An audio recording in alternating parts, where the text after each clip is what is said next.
Assalamualaikum, izin bertanya dok, bagaimana cara menghadapi orang yang sangat moody, perfeksionis, dan merasa paling tahu? Karena terus terang, kadang hal ini membuat kita kesal dan marah, sehingga tanpa sadar banyak keluhan seperti sakit kepala, tengkuk, dan mah. Terima kasih jawabannya. Jadi ngadepin orang ini terus muncul keluhan, Dokter Aiza. Nah, kita harus tahu dulu nih siapa orangnya. Kalau itu suami, nah emang sakit kepala itu.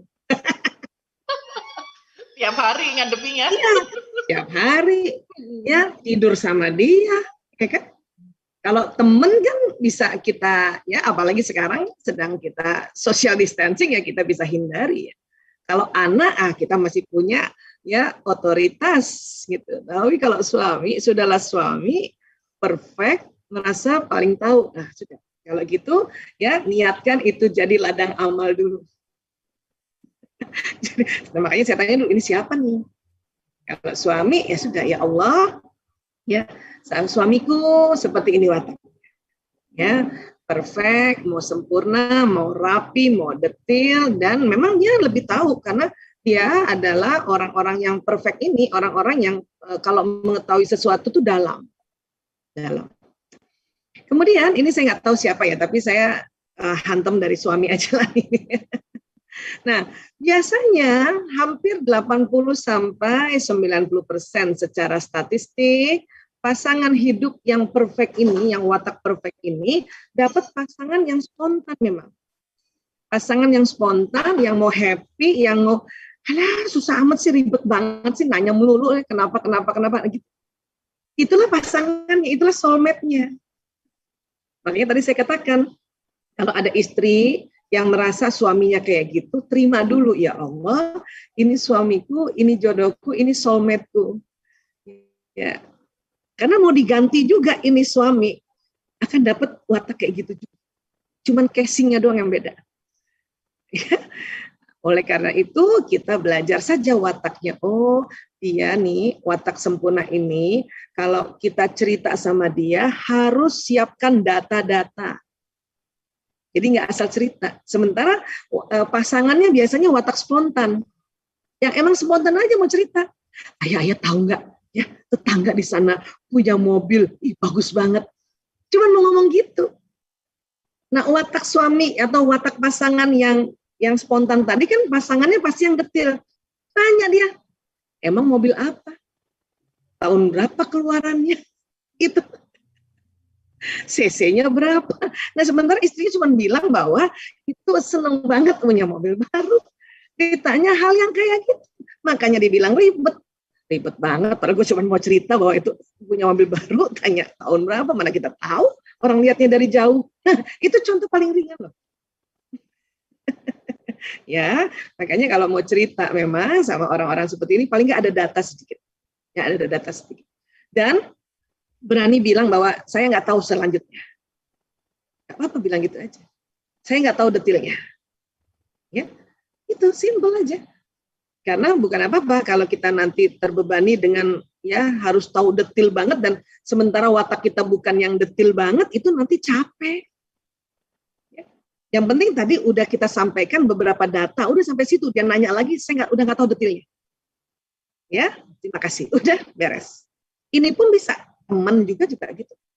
Teman yang detail kan gitu. Kenapa? Udah dijawab, tetap kenapa? Jawab kenapa? Udah segitu aja. Udah nggak tahu lagi saya detailnya. Udah cukup. Ya, jadi seperti itu. Karena ini memang watak bawaan yang disebut di ranahnya introvert. Dan kalau kita pecah lagi watak ini kan lebih detail lagi. Ini di ranahnya yang watak memang ciri khasnya pemikir, yang hasratnya mau sempurna. Karena otaknya nanya terus. Karena dia memang detail soalnya. Cuman kan kita nggak perlu juga merusak kita punya watak hanya untuk memenuhi kebutuhan orang yang detail itu kan. Memang kalau itu pasangan ya sudah, kita sudah beradaptasi dengan dia, belajar juga untuk detail sedikit.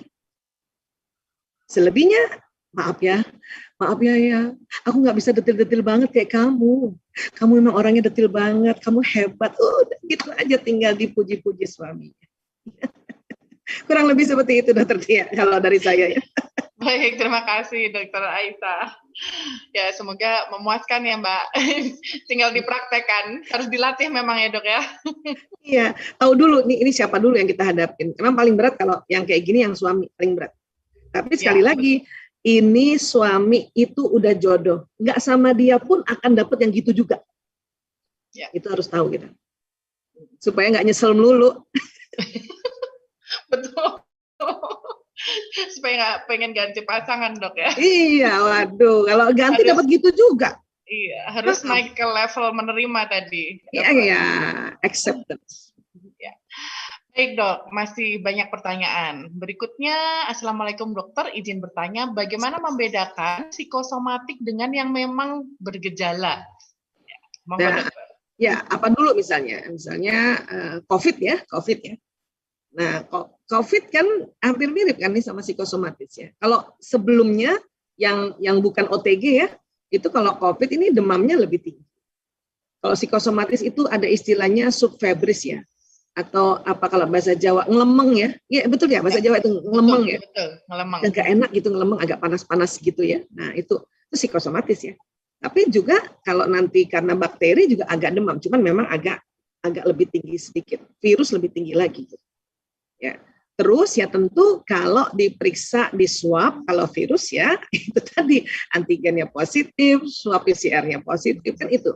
Jadi pemeriksaan penunjang diperlukan. Nah, apalagi sekarang COVID ya pada saat orang ada ya virus di situ dia nggak ada gejala. Makanya kenapa ya salah satu yang membantu atau namanya pemeriksaan penunjang adalah dengan swab.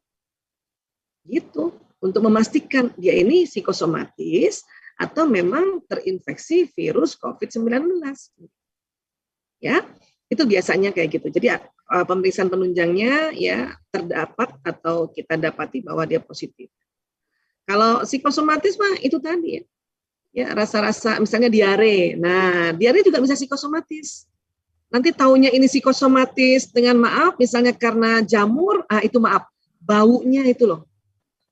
Aroma tinjanya itu. Kalau karena bakteri jamur itu memang bau busuk banget. Gitu. Kalau psikosomatis ya paling diare-diare kayak gitu, tapi baunya masih dalam batas normal. Nah, ya, oke. Kadang kita ke diare terus-menerus, kurang minum, anget-anget juga badan. Jadi sekali lagi biasanya kita lihat ya terhadap ciri-ciri yang ekstrimnya. Dan kalau memang itu bakteri, virus, dan sebagainya, dia nggak cuma 1 hari selesai, dia mungkin ada 3 hari, ada 4 hari, apalagi kalau udah berkepanjangan lagi. Nah, kalau COVID udah tambah lagi sekarang lebih banyak lagi nih kalau memang dia bergejala ya, ada anosmia, nggak bisa cium wangi, makanya sering-sering cuci tangan, habis cuci tangan pakai sabun cium tangannya, berkurang nggak tuh baunya, itu juga ciri-ciri itu ya, tanda-tanda bahwa itu bisa jadi ya itu COVID. Tapi sekali lagi ya untuk saat ini yang menegakkan ya diagnosisnya COVID adalah dengan swab ya, pemeriksaan swab. Oke? Kurang lebih seperti itu.